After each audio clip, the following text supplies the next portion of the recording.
Have you checked the children? Your little master. Hi, I'm Chucky. Wanna play? Sometimes that is better. You're gonna need a bigger boat. Long days and pleasant nights, fellow travelers, along the path of the beam. I'm known on this level of the tower, as Jaime and Fuego, and if you please should join me here for a bit of palaver on Hail to Stephen King. Damn, Reezy, everybody, gracias very much for tuning in here on a Saturday, Memorial Day weekend on The Horror Show, and we are here to celebrate in a slightly shorter video because, I mean, look at the size of this little thing. It's just a wee little lad here, but this is the 2010 release of none other than the novella Blockade Billy, but it's really, I mean, it's more like a short story because, I mean, just look at how much text is actually, like, on this thing, so, yeah, that kind of gives you an indication, but this is a neat little read, I must admit. It was originally released by Cemetery Dance, which is this particular illustrated version that I have here, April 20th, I believe, so 420, ha, funny stuff.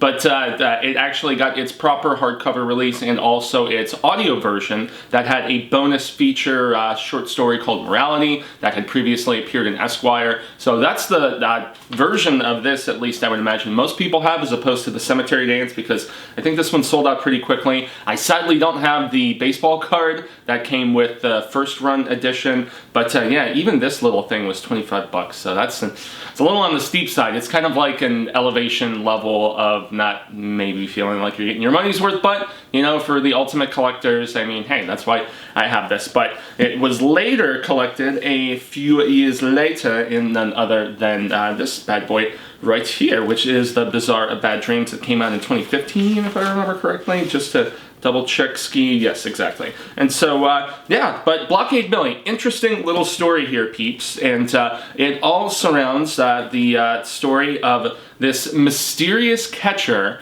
named William Blakely, known as Blockade Billy, who basically joins this imaginary team called the New Jersey Titans that, no, it is not the junior hockey team that I am referring to here. This was apparently a Major League Baseball team, obviously on some other level of the tower where they're presumably drinking, you know, Nozzle Cola and stuff like that, you know, have different types of cars and whatnot, but yeah, so 1957 with these proverbial New Jersey Titans, they basically have two different catchers that just as they're trying to round out spring training, and also, you know, sad for all of the baseball fans about the fact that Memorial Day weekend, people would probably be enjoying the American pastime. I've never been the biggest baseball guy, but something that King even says in his introduction here is that, you know, you don't have to be like a fan of, you know, like being out on a boat and sailing and stuff like that to get into Moby Dick. So, you know, do you have to be a baseball fan to really get into this book?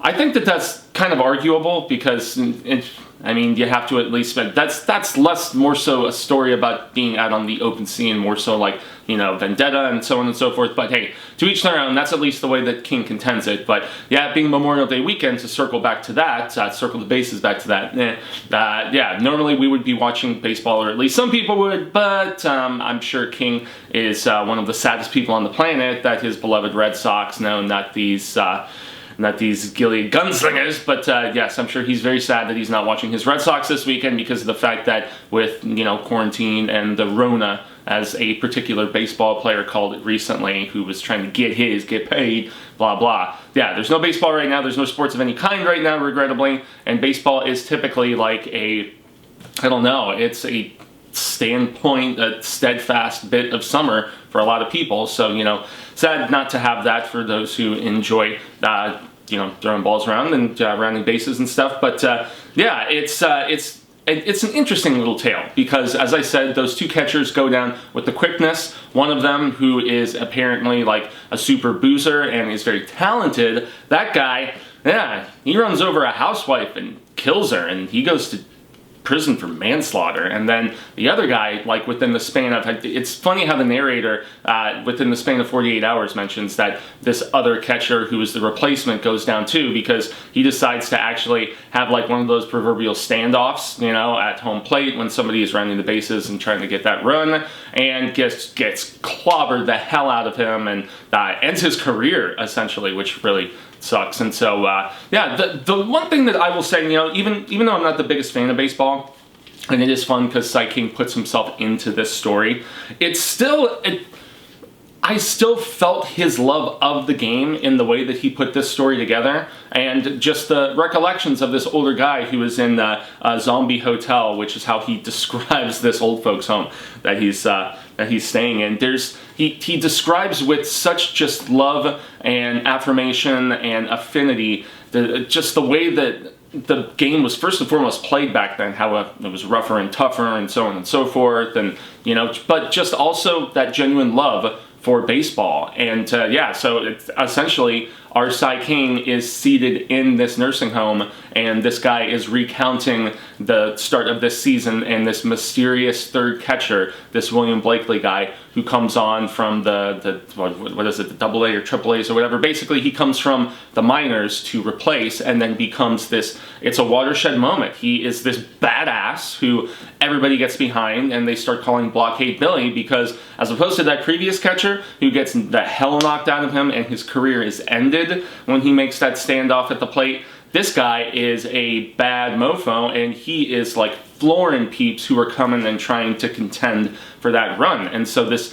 mysterious, absent-minded William Blakely kid, he basically becomes this big sensation at the beginning of the season, and despite the fact that they're not winning all of the games, anytime he has one of those, like, you know, just guarding home plate moments, it's everybody's getting behind it and everybody is loving the hell out of it. But as always, I read it, and I also took a separate time to listen to it. So I went through this story twice over the course of this past month, and yeah, it's a fun little read, but it's especially good for me in the way that I shout out excuse me, Dolores Claiborne and the audiobook for that, because of the fact that anytime you have somebody firsthand recounting a story to a listener, it works so well in the audiobook scenario, and that's exactly what we have here. So I you know, pulled it up on the Bizarre Bad Dreams audiobook from my Audible, and I listened to it, and it's just a fun little read, especially with the older voice narrator that we have here. It genuinely feels like you are listening to this fascinating tale from this old dude in the zombie hotel as he's recounting it to Sai King. And King does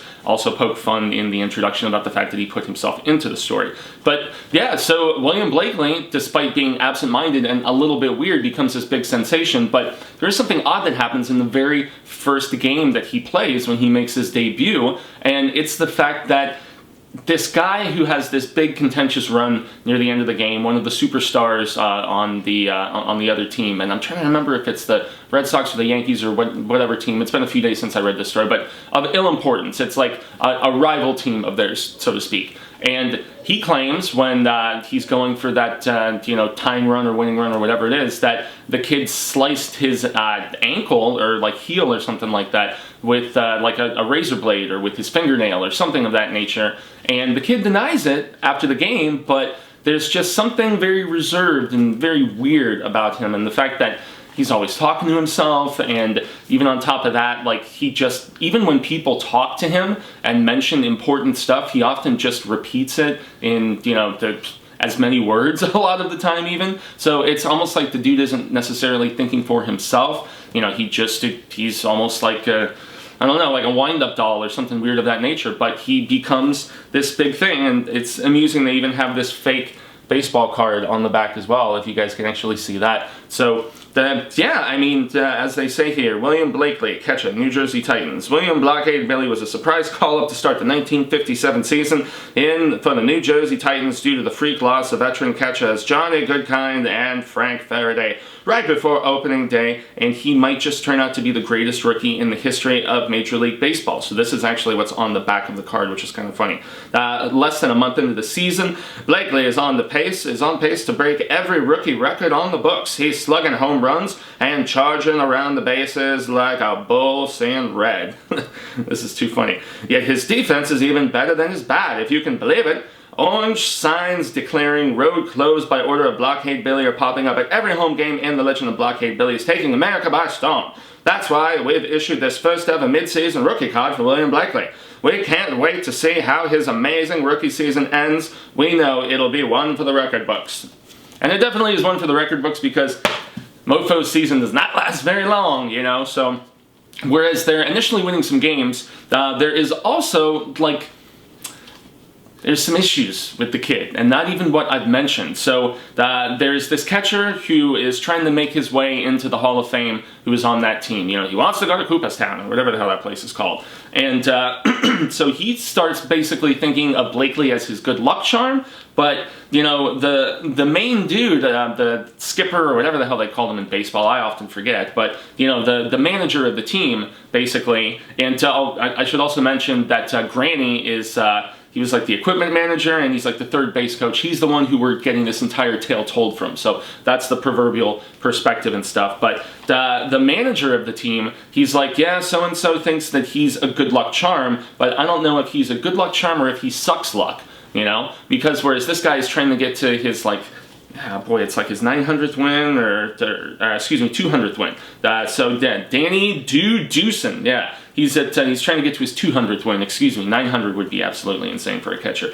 Derpy's Fuego, but yeah, so he starts out at 196, and you know, this dude, he thinks that Blakely is his good luck charm. He's taking him out drinking, taking him to whorehouses, all kinds of, you know, sliminess of that accord. But yeah, so he thinks that he's a good luck charm, but the manager's like, nah, I think that kid sucks luck. And that's where, after some of the initial success and, you know, surprise and, you know, just the whole grassroots storm of, you know, holding up those, you know, roadwork signs and, you know, road closed by order of Blockade Billy and all that stuff like that. Really, after a while, the manager's like, nah, I think this kid sucks luck, and, you know, he's still playing well, he's still making those great standoffs at home plate, he's still, you know, he's hitting home runs and stuff like that, but there is just something odd about him, and, you know, he brings it to Peep's attention constantly, and still, I just really love it's very much like old-time Americana, the way that King writes this, and once again, it's just with that fondness that I mentioned. I mean,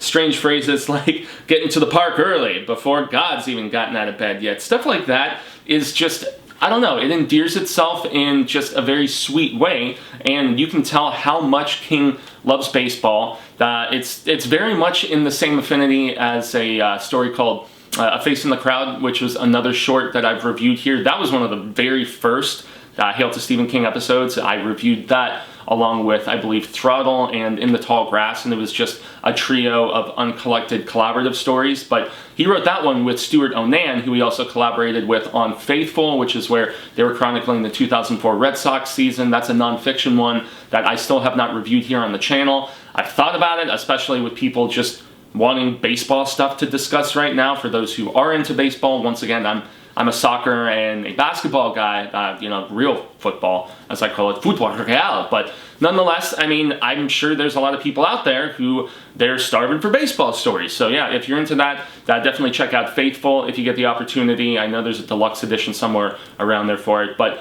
also check out the story of Face in the Crowd. It's a very surreal, kind of creepy one that King co-wrote with Stuart Onan once again. And just like with that story though, you can just tell King just has this appreciation and this fondness for the game. But yeah, so good luck charm, bad luck charm, strange guy regardless of his talent. And without spoiling the end of the story, because this is one that I don't know if I would recommend going for this out of print version. As I said, I believe Simon & Schuster were the ones who put out that hardcover that also had the Esquire story Morality. So you could probably track it down for cheaper than this illustrated edition that I have right here. But nonetheless, it does wind down, and something happens. We find out that William Blakely isn't exactly who he is claiming to be, and I guess that's about as far as I can go without full-on spoiling it. And I almost kind of want to, because of the fact that it's very much in the Twilight Zone, Tales from the Crypt EC Comics sort of twist. that King was very fond of with a lot of the original short stories. That's often the route that he goes with his shorts, even as far back as Night Shift, and even as recent as a good chunk of stuff here in Bizarre Bad Dreams, which is his most recent collection of shorts. Like, he likes that twist ending and that little, that shock. Oh my god, that's what's really going down. So that turn away, everybody, if I guess, because I want to talk about this twist. It's a fun little one. Okay, you had your opportunity, everyone. The twist is that William Blakely is not, in fact, William Blakely, as I hinted at. William Blakely has a completely different name, and he was, in fact, a kid from, first and foremost, he was an orphan that kind of befriended this other baseball kid who was, in fact, William Blakely, and the kids came up together, they played ball together, and he was working on the farm of the family of this other boy, who, in turn, they basically grew up and they're both men at this point, young men, obviously. And William Blakely apparently killed that dude, and he also killed both of the parents. And when a call came to, bring someone up from the minors for him, he just assumed the identity of this other kid and, basically took his place. And, it's a crazy little twist in that regard because of the fact that, like, nobody even finds out about it until, weeks and weeks later into the season and, issuing of the baseball cards you saw in the back of the book and all that different stuff. But the jig is finally up when that Dewson or whatever, Danny Dewson, that pitcher that I mentioned who has befriended Blakely and all that other stuff, took him under his wing, good luck charm or luck sucker or whatever, it's when he's trying to get his 200th game and dude is pitching lights out, fantastic, some of the best that Granny, our narrator, has ever seen, and yet the manager has Granny actually coaching the game because of the fact that there are all of these, and he's got this mysterious phone call, and there's a bunch of shady authority figures that look like police officers that are there talking with him, and this will be the last game that William Blakely ever plays because apparently somebody went to that farm where he killed the dude whose identity he had assumed and both of those parents. And you find out, that they could smell the cows rotting. This guy who had gone to that farm, and that's how it ends up being revealed that William Blakely is not in fact who he is claiming to be. And that's about the extent of it. Word gets around, they go and they track Kid down, and he plays his last game for the New Jersey Titans, and that's about the extent of it. They do make you sympathize a little bit with him because apparently, besides being absent-minded, besides being orphaned, he was apparently just kind of ridiculed and abused, or so Granny, our narrator, suspects, by that family whose farm he was working on. And it became very apparent that this kid who assumed the role of William Blakely, his skill set was actually significantly better than the real William Blakely, and apparently there was presumed resentment from that family because their prized pupil little kid, who had grown into playing for the minors, wasn't quite good enough to get into the majors, but this other kid was, who, assumed the role of William Blakely. So it's kind of a sad story, and you do sympathize just to the slightest degree, but I don't know. Just to say where King got the inspiration from this story and for it and everything, apparently he was watching an Atlanta Braves game back in 2009, and he just saw how angry these peeps were getting with the umpire for a bad call, and they were chanting, "Kill the ump, kill the ump." And that's apparently something that King puts into the story because William Blakely, after he knows that he is going to get caught, because those authority peeps are there, and the game is over, they ended up losing, pitcher ends up actually getting knocked the hell out, and his career is pretty much over too, so he never gets that 200th win, never gets into the Hall of Fame or any of that stuff, but this William Blakely knows the jig is up, he knows that he is about to be taken into custody, and so he does two things. First, he listens to all of those fans who are pissed off at a call in the game, chanting "Kill the ump."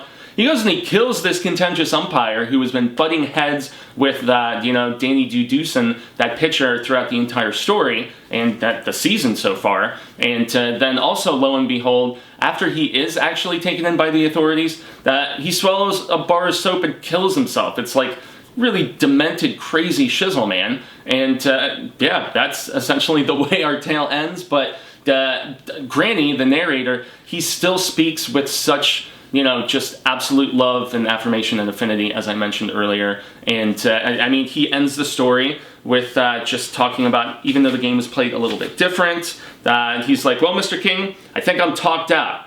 You have enough? Good, I'm glad. You come back anytime you want, but not on Wednesday afternoon. That's when they have that goddamn virtual bowling. I'm assuming this was around the time the Wii was out. And you can't hear yourself think, come on Saturday. Why don't you? There's a bunch of us always watches the game of the week. We're allowed a couple of beers and we root like mad bastards. It ain't like the old days, but it ain't bad. And then you've got road closed by order of Blockade Billy. But yeah, it's a strange little story. I can't say it's like top tier or anything like that, but especially for a King completist, and more so than even that, if you dig baseball and you're missing it right now, Blockade Billy is definitely one to track down. If you want a whole slew of other rad status stories, I'm actually going to be reviewing this later in the year for its 5-year anniversary. I believe it came out in November of 2015, if I recall correctly. So if you want to hold off till later in the year, you know, be my guest, but if you're down for something and you're missing America's pastime, like I know there's got to be a lot of people out there that are, there's still contentiously butting heads, the owners and the players, and you know, I still pay attention to sports news even if I'm not the biggest fan of those respective sports, and I know that of all, this is the one that they seem to be having the most trouble, you know, getting back up and going, and it's money struggles and whatever, but yeah, I mean, stuff like couldn't hit a slow pitch softball with a tennis racket. I mean, King just, once again, I mean, in anything, even if it's not like a personal favorite story, his language is just very natural and just, I don't know, it always endears itself to me, and Blockade Billy is a fun little read. So I extend a grande gracias, everyone. I've been Jaime and Fuego. Y'all can find moi on all social media sectors like Twitter, Instagram, Facebook, here on YouTube, not just on The Horror Show. I also have my own YouTube channel, which is called Fuego-tainment. I am like 10 subscribers from hitting 1,000. Yes, I know that's significantly different than here where we have nearly 33,000, but it's a labor of love over there. I cover the non-spooktacular. I do a Retro Fuego Thursday where I look back at old stuff that I have never witnessed previously. I do an Animated Monday. I also review new films. I do a Shitter Day where today I'm throwing Last Moment of Clarity, which is the most recent Samara Weaving film. So if you want to see me rip into something, which I typically try not to do, but unfortunately I will give the credit where it's due or the lack thereof on that particular stuff. So yeah, if you hop over there, greatly appreciated. But obviously a like, a share here. I do this show every single Saturday, but also shout out to the Hail to Stephen King Facebook group, and shout out to Mike Pruitt, who is a buddy of ours on there who is starting to do some reviews himself. I encourage everybody, if you have the inclination and you want to discuss in either video or written form your thoughts on a Stephen King book or a movie or comic or whatever it may be, I always appreciate hearing that stuff. And on the Facebook group, I am the sole admin and moderator, although as we creep towards like 1,000 people on there, it's like 800 something at this particular point. I'm probably going to have to implement just somebody else, a second in command, whatever. But yes, at least for now, it's all me, baby. But it's all more so than anything about the very coolio Ka-Tet of peeps that we have there. And we also do a book of the month there. And the book of the month for May is none other than If It Bleeds, which you see over there with little Georgie. And yes, If It Bleeds, I already did a non-spoiler review when that book was moved up by like 2 weeks and came out at the end of April. But on June 6th, I believe it is, so the first Saturday of every new month is when I do the live stream and we have that spoiler discussion. So that's when we will be talking If It Bleeds. So once again, I've been Fuego. Y'all have been rad status coolness. I hope everybody has a fantastic Memorial Day weekend here in the States, and to everybody else